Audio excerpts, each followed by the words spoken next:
Halo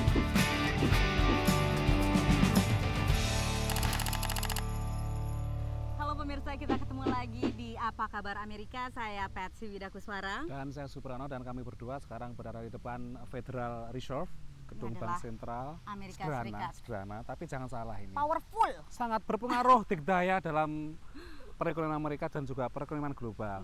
Batuk sedikit, mereka ekonomi dunia ikut batuk, istilahnya gitu begitu. Ya. Si ini Ibu Yellen, Janet Yellen, gubernurnya gitu ya. Mungkin karena dia sedang pilek, sedang batuk sehingga dolar menguat terus. Ya kan, membuat kita sekarang kipas-kipas, yuk kita pulang kampung aja yuk, Pri. Ini bagi warga Amerika atau warga Indonesia yang tinggal di sini memang merupakan bonus ya, kayak durian runtuh karena harga dolar itu dolar, kemudian juga nilai rupiah sangat rendah sekali terhadap dolar sekarang. Jadi kalau liburan pas sekali, dan memang banyak kesana ya. Banyak teman-teman yang tadinya nggak ada rencana liburan musim panas ini tiba-tiba ya udah kita pulang aja yuk, karena ternyata memang jauh lebih murah. Namun kebalikannya bagi teman-teman yang berada di sini atas biaya sendiri untuk kuliah misalnya, kasihan juga ya orang tuanya kembang kempis napasnya. Dan pengaruh buruknya juga di Indonesia juga ya, karena sejumlah barang ikut naik karena akibat dari menguatnya nilai dolar, terutama barang-barang impor. Gitu ya. Kita lihat secara historis, setiap kali dolar rally tinggi itu bisa banyak yang terjadi. Seperti misalnya pada tahun 80-an itu langsung krisis ekonomi di Amerika Latin, dan kemudian di tahun 90-an akhir dimulai dengan krisis mata uang baht di Thailand dan akhirnya merembet ke Indonesia juga, sehingga terjadilah peristiwa 98. Jadi memang yang namanya ekonomi dunia ini saling berpengaruh dan banyak sekali faktor-faktor yang harus dipertimbangkan. Dan jangan salah, yang terkena imbas itu tidak hanya Indonesia ya. Jadi emerging market seperti misalkan di negara Amerika Latin, di Brasil, Rusia juga kena, kemudian Turki.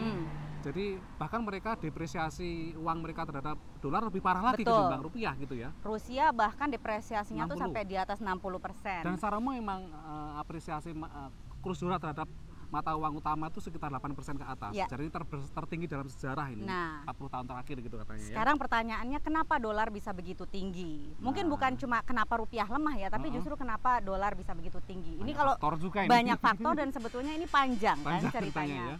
Mungkin yang paling sederhana kalau dijelaskan dari akhir tahun 2000-an, tahun 2007, 2008, pada saat itu Amerika Serikat krisis. Dan kemudian Bank Sentral Amerika saat itu kepalanya namanya Ben Bernanke memberlakukan kebijakan quantitative easing. Nah ini ibaratnya kalau keran mata uang dolar itu dibuka, jadi mencetak uang dolar banjir ke semua pasar, betul, sehingga harganya turun. Nah, udah dari tahun lalu yang Kepala Bank Sentral Amerika Serikat sudah wanti-wanti, ini quantitative easing nggak selama-lamanya loh. Sebentar lagi kita perketat lagi, suku bunga kita naikkan. Dan akibatnya dolar yang banjir tadi di dunia ini balik lagi ke Amerika. Nilai kurs negara asing kemudian ikut terpukul. Termasuk kurs rupiah.